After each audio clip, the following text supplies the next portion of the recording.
আসসালামু আলাইকুম রহমতুল্লাহি ওয়া বারাকাতুহু। আমি রিফাতুল আলম, পড়াশোনা করছি নোয়াখালী মেডিকেল কলেজ নোয়াখালীতে। তো আজকে একটা গুরুত্বপূর্ণ জিনিস নিয়ে কথা বলবো। তুমি কখনো খেয়াল করছো বাসার যে দারোয়ান মামাটা আছে উনি সারাদিন কাজ করতেছে, মানে ডিউটি করতেছে, আমরা যেটাকে বলি কাজ, কিন্তু ফিজিক্স সেটাকে বলে কাজ বলে না। ধরো তোমার আম্মু রান্না করতেছে সারাদিন, তোমার মনে হচ্ছে তোমার আম্মু কাজ করতেছে, বা তোমার আম্মুরও মনে হচ্ছে তোমার আম্মু কাজই করতেছে, কিন্তু ফিজিক্স বলে এতে কোনো কাজ হয় নাই। ফিজিক্সে ক্লাস হওয়ার জন্য ডিসপ্লেসমেন্ট লাগবে, মানে স্মরণ লাগবে।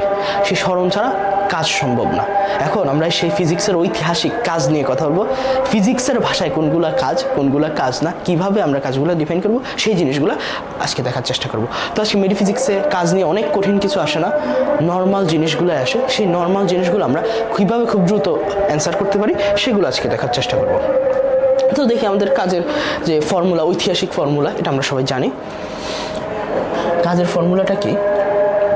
W = F dot S। এটাকে যদি আমি আরেকটু ডিরাইভ করি সেটা কি আসবে? FS cos theta. এখান থেকে আমাদের কাজের তিনটা ভাগ হতে পারে: ধনাত্মক কাজ, ঋণাত্মক কাজ, আর একটা হচ্ছে শূন্য কাজ। এখন কোন সময় ধনাত্মক, কোন সময় ঋণাত্মক, বা কোন সময় শূন্য, এগুলো আমরা এই সূত্রটা দিয়ে আমরা এক্সপ্লেন করব, এই সূত্রটা দিয়ে। আচ্ছা, এবার দেখি। হ্যাঁ, প্রথম হচ্ছে আমাদের শূন্য কাজ। তো শূন্য কাজ কখন হবে বলো তো? আগে আমরা সূত্রটা লিখি। FS cos theta. আচ্ছা দেখো, শূন্য কাজের জন্য দেখো কি কি লাগবে। দেখো তিনটা ভ্যারিয়েবল আছে এখানে, একটা, এরপর হচ্ছে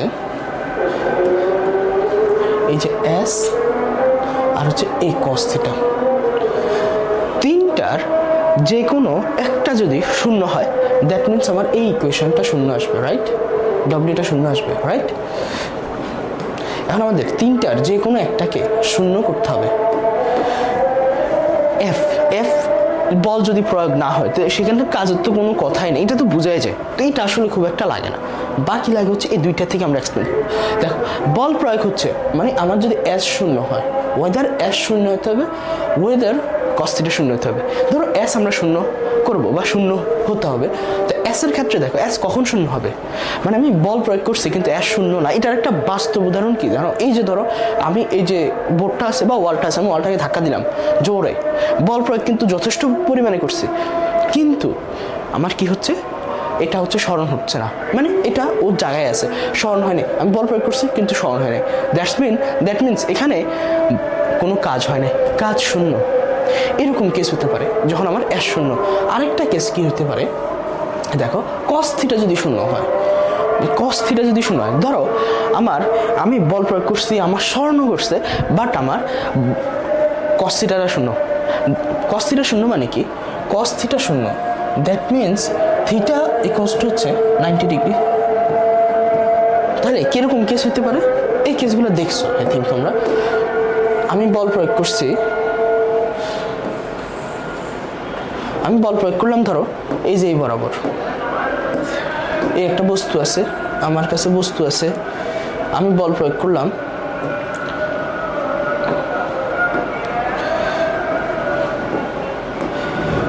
এই বরাবর, কিন্তু স্মরণ করছে এই যে কিন্তু স্মরণ করছে এই যে 90 ডিগ্রি। যদি এরকম হয়, আমি বল প্রয়োগ করলাম F, স্মরণ করছে এই যে 90 ডিগ্রি যদি হয়, দ্যাট মিনস আমার এটা হচ্ছে শূন্য। এরকম কেস হতে পারে। আচ্ছা, এবার আমরা দেখব ধনাত্মক কাজ। এখন তোমার বাবার ক্ষেত্রে, তোমার হচ্ছে দারোয়ানের ক্ষেত্রে কি হয়েছে বলো তো? উনিও কাজ করতেছে কিন্তু ফিজিক্সের ভাষায় কোনো কিন্তু কাজ না। এবার দেখো ধনাত্মক কাজ কিভাবে, ধনাত্মক কাজ আমরা কিভাবে এক্সপ্লেন করব। ফর্মুলাটাকে লিখি, FS cos থিটা। দেখো ধনাত্মক ঋণাত্মক হওয়ার জন্য এই যে এফটা কখনো F এবং S দুইটাই হচ্ছে ঋণাত্মক হচ্ছে না। তো একমাত্র ঋণাত্মক বা ধনাত্মক হওয়ার যে প্যারামিটার সেটা হচ্ছে আমাদের cos থিটা। এই cos থিটার মাধ্যমে ধনাত্মক ঋণাত্মক আমরা আইডেন্টিফাই করতে পারবো। তো দেখি, আচ্ছা এই cos থিটা। আচ্ছা, এখন cos থিটা কখন ধনাত্মক বলো তো, কখন ঋণাত্মক? এখান থেকে আমরা ধনাত্মক এবং ঋণাত্মকের কাজটা বুঝে যাব।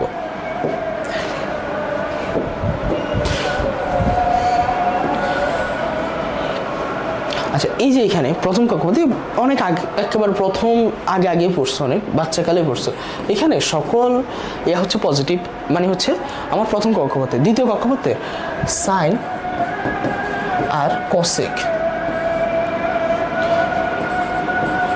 পজিটিভ, আর বাকি সব হচ্ছে নেগেটিভ।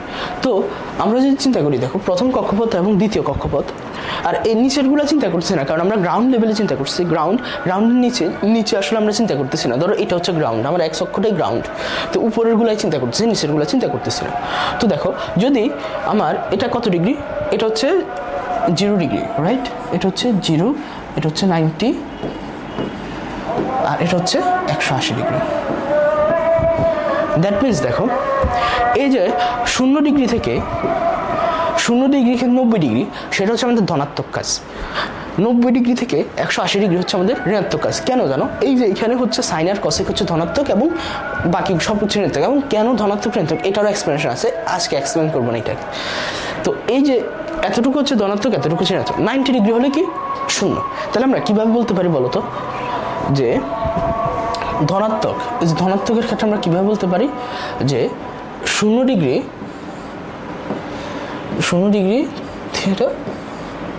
থিটা, এই যে 0 ডিগ্রি থেকে শুরু, কিন্তু 0 ডিগ্রি হলেও কিন্তু পসিবল। আর হচ্ছে 90 ডিগ্রি,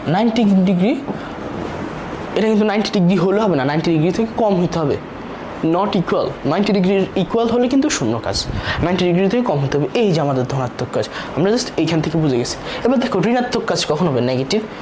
ঋণাত্মক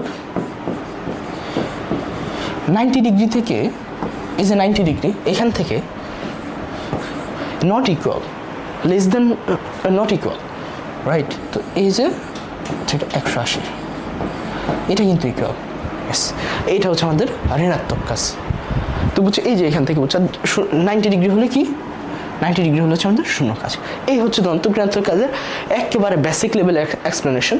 এবার আমরা দেখি এরপরে কি আছে, ধনাত্মক কাজ, ঋণাত্মক কাজ। তো আমরা দেখতেছি ঋণাত্মক কাজ আমরা কীভাবে বলবো, এটা অলরেডি আমরা দেখছি। হ্যাঁ, আচ্ছা, এরপরের পেজে কিছু কোশ্চেন দেখি। এই যে কতবার আসছে, এটা দেখছো, এটা কতবার আসছে, 2 বার আসছে। মেডিকেল একেবারে টানা 2 বার আসছে।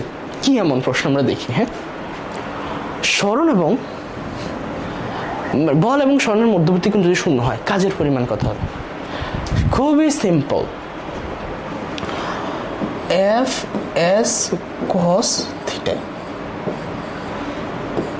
W equals to F S cos theta. মধ্যবর্তী কোণ শূন্য, কস 0 ডিগ্রির মান কত বলো তো? কস 0 ডিগ্রির মান হচ্ছে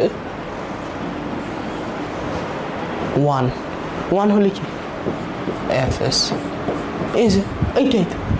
দ্যাট মিনস সর্বোচ্চ কাজ আমরা পাবো। 0 ডিগ্রি হলে আমরা সর্বোচ্চ কাজ পাবো। এটা একটা প্রশ্ন হইলো, 2 বার আসছে টানা, দেখছো, টানা 2 বার আসছে। এরপরে দেখি কি আসছে। এই দেখো, এই মাত্র আমরা করছি, এটা কতবার, এটাও দেখছো মেডিকেল অ্যাডমিশন আসছে, দেখছো কি বলছে দেখো। এই যে আরেকটাকে দেখছি, 0 ডিগ্রি থেকে শুরু 90 ডিগ্রির, 0 ডিগ্রি থেকে শুরু 90 ডিগ্রির কম, 90 ডিগ্রি না, কিন্তু 90 ডিগ্রির ইকুয়াল না, নট ইকুয়াল। তো তাহলে এই যে প্রথম, এটা কোন কক্ষপথে আছে বলো তো? প্রথম কক্ষপথে। প্রথম কক্ষপথে কৃত কাজ কি হবে বলো তো? ধনাত্মক, এই যে পজিটিভ, জাস্ট এটাই তো উত্তর। এই যে শেষ তো পজিটিভ। দেখছো কি সোজা সোজা প্রশ্ন আসতেছে মেডিকেলে। কিন্তু এই যে এইসব কি পরীক্ষার হলে এটাই মানুষজন ভুল করে। এই জন্য কী করতে হবে যেন, একটু প্র্যাকটিস করতে হবে আর বেসিক থেকে পড়তে হবে। বেসিক থেকে পড়বো আর প্র্যাকটিস। Thank you. আজকে অনেক সোজা হয়ে গেছে, কঠিন কিছু নিয়ে দেখা হবে নেক্সটে।